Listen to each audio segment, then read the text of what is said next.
Chers amis, bonjour. Une journée ensoleillée de ce mois d'avril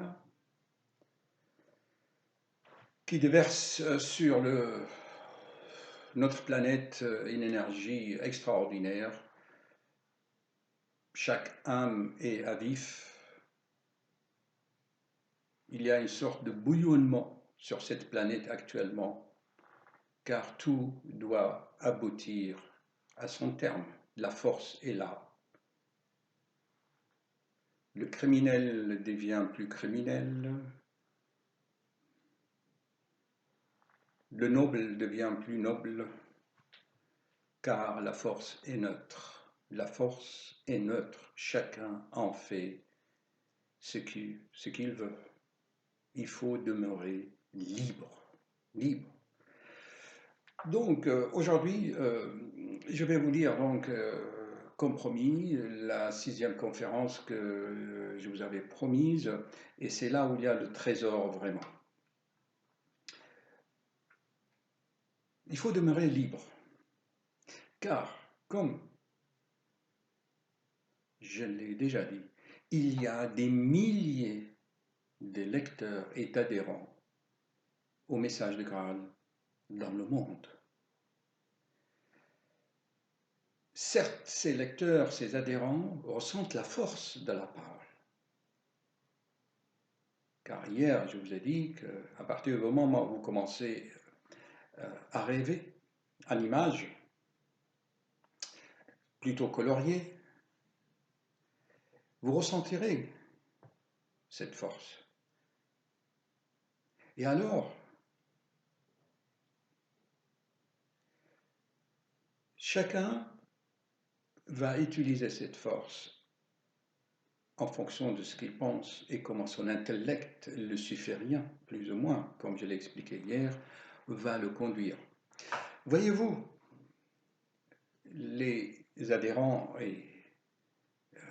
de Messages du Graal, on les appelle les porteurs de croix, sont, à mon avis, certains, certains,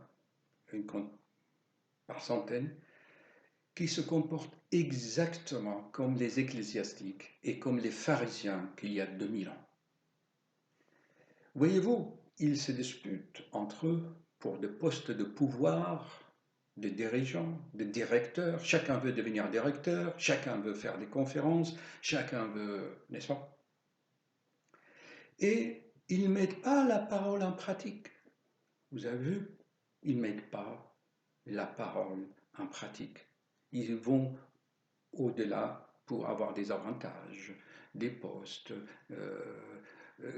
Chacun veut faire quelque chose, mais d'abord fais les choses sur toi-même. Ça, ils ne savent pas le faire.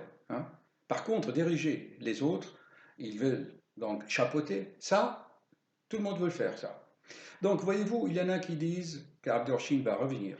Il y en a qui disent que l'édition de 1931, c'est celle l'édition qui est valable. Il y en a qui disent que l'édition posthume, après le décès de l'auteur en 1941, il y a eu une autre édition en 3 volumes. Ils disent que ça a été manipulé, modifié. Actuellement, après la dernière session, dans le mouvement du Graal, dans le monde, eh bien, il y a une 3e édition.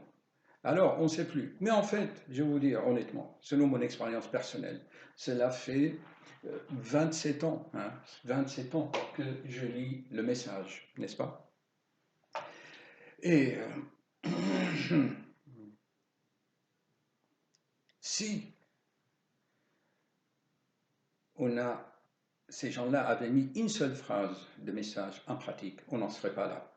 Et en fait, si on lit les 3 éditions, 1931, 1941 et là récemment récemment, eh bien en fait l'essentiel de la parole, la quintessence est toujours le même dans les 3 éditions. Et si on fait un travail personnel, on établit des ponts entre les conférences, on fait des liens, on essaye de réfléchir tant soit peu, on trouve qu'effectivement c'est la même parole d'Abderrachid. Alors maintenant, je vais vous dévoiler quelques secrets. Abdurrahim est venu, il est né en 1875 en Allemagne, Et en fait, voyez-vous, je vais faire d'autres conférences là-dessus. Le peuple allemand, grâce à sa langue, n'est-ce pas, avait reçu une préparation pour reconnaître le Führer, le guide, n'est-ce pas? Mais le peuple allemand s'est trompé. Il a fait pire que le peuple hébreu, que les Juifs, qui sont aussi trompés sur la question de Jésus, n'est-ce pas? C'est Hitler qui aurait dû utiliser cette force pour répandre la paix, chers amis, la paix sur notre planète. Or, il a fait comme chaque être humain, il a cru que c'était lui, le Führer, le guide, et il a mis la destruction dans le monde. Et voilà. Bon, ceci d'autres questions, on les traitera plus tard. Moi, mon objectif, si vous voulez, c'est toujours médical et essayer de guérir l'être humain. Et il ne peut guérir pas par les médicaments pharmaceutiques, par les médicaments, n'est-ce pas, des laboratoires pharmaceutiques, mais par la force qui est en lui, hein, qu'il faut qu'il la retrouve en lui. Hein. Et dans cette conférence, vous allez voir comment. Voyez-vous, selon ce qui m'a été donné en intuition, surtout, et après une meilleure réflexion, personne ne se pose la question suivante. Pourquoi est-ce que les Juifs du monde entier, n'est-ce pas, se sont agglutinés en Europe centrale et plus particulièrement en Allemagne? Pourquoi? Eh bien, si vous lisez bien le message, le contexte historique, si vous ouvrez votre intuition, vous allez recevoir des informations par les akashas, on les appelle, hein, les archives akashiques. Vous allez voir que le peuple juif, c'était vraiment le peuple élu. Et Jésus est né parmi eux. Et Dieu ne peut pas enfreindre ses lois, n'est-ce pas? Donc, Dieu a donné une deuxième chance pour les Juifs, car ils sont comme des phalènes, comme des papillons de nuit attirés par la lumière divine. La lumière divine s'est incarnée dans le corps d'Abderrachid, appelé également le Fils de l'homme, ou Emmanuel, Parsival, tout ça, il y a des gradations, vous comprendrez cela dans d'autres conférences. Et donc, les Juifs étaient censés le reconnaître à nouveau, reconnaître le Fils de l'homme, selon les prophéties. Et donc, grâce à leur force, répandre la paix. Donc, ils devaient aller en Allemagne, être attirés par la lumière au début du siècle dernier. Or, là aussi, ils ne l'ont pas reconnu. Et comme cela fait 2 fois, eh bien, voilà ce qui s'est passé. Cependant, il y a des preuves qui montrent que ces Juifs, qu'il y a de 2000 ans, ils se sont réincarnés pour venir en Europe centrale et surtout en Allemagne. Il y a beaucoup de preuves. Personnellement, j'en ai trouvé après mûre réflexion, après des recherches. Oui, par exemple, vous cherchez sur YouTube Thérèse Newman ou Thérèse von Neumann. Vous tapez tout simplement, vous sortirez. Vous allez aussi voir les stigmatisés, ceux qui ont le signe de Christ. Ces stigmatisés, vous voyez, que ce soit Padre Pio, n'est-ce pas, l'italien, ou bien d'autres, ou d'autres révélations de Fatima, tout ça, c'est arrivé au moment où Abderrachid était sur Terre. D'accord? Quand il a commencé son message. Eh bien, ma conviction personnelle, qui confirme tout cela, c'est que vous vous souvenez du larron qui était à gauche de Christ quand il était sur la croix. Qu'est-ce qu'il lui a dit, le larron qui était à gauche, à sa gauche? Il lui a dit, si tu es vraiment le Fils de Dieu et tu fais des miracles, il a dit quelque chose comme ça, eh bien, sauve-nous et sauve-toi et sauve-nous aussi. Puisque tu fais des miracles, pourquoi tu ne le fais pas? Ça, il y aura d'autres conférences là-dessus. Il y a la conférence qui s'appelle Descendre de la croix. Alors, le larron qui était à sa droite, à droite de Christ, il a répondu à l'autre, il lui a dit, tais-toi. Nous, au moins, on a fait quelque chose de mal. On a volé, on a tué. Donc, on mérite ce châtiment. Mais lui, Jésus, qu'est-ce qu'il a fait? Il n'a fait que le bien. Il n'a que fait guérir des malades. Alors, il s'adresse à Jésus, je suis Seigneur, souviens-toi de moi. Jésus lui répond et exauce sa prière selon les lois cosmiques. Eh bien, ce larron de gauche qui a rayé le Christ s'est réincarné en Allemagne, n'est-ce pas, pour racheter sa faute. Et il s'est réincarné.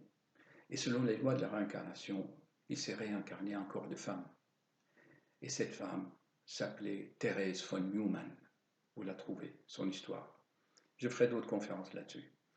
Voyez-vous, ça, c'est vraiment à méditer. Donc, pour la deuxième fois, le peuple élu allemand a été aussi, n'est-ce pas, désapprouvé. Alors maintenant, il y aura un nouveau peuple qui est fait de tous les pays du monde, ceux qui vont reconnaître ce qui est déjà en eux, reconnaître les informations, le logiciel qui est dans leur noyau, là, au plexus solaire. Je parlais de plexus solaire sur le plan spirituel, mais je vais aussi en parler sur le plan anatomique, physiologique. En fait, le plexus solaire, c'est le centre de système neurovégétatif automatique qui gère le stress, entre autres. Vous tapez tout simplement sur Google système nerveux autonome ou neurovégétatif et vous comprendrez tout. Et pourquoi tout cela? Voilà, chers amis, je vais vous lire la dernière conférence où il y a les trésors. Mon objectif, c'est d'avoir une trentaine d'abonnés.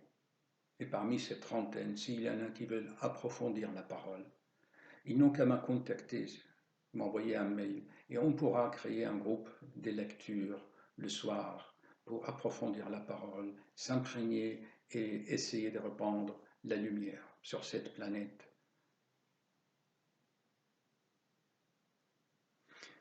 Ok, alors, où est-ce que j'ai mis le livre? Je pense qu'il est quelque part par là.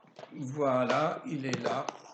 Hop, excusez-moi, mon bureau est vraiment... Voilà, voilà. Donc, il s'appelle Éveillez-vous. Je crois que finalement, je vais le lire le soir, parce que là, j'attends des patients. Donc, plutôt à ce soir, chers amis.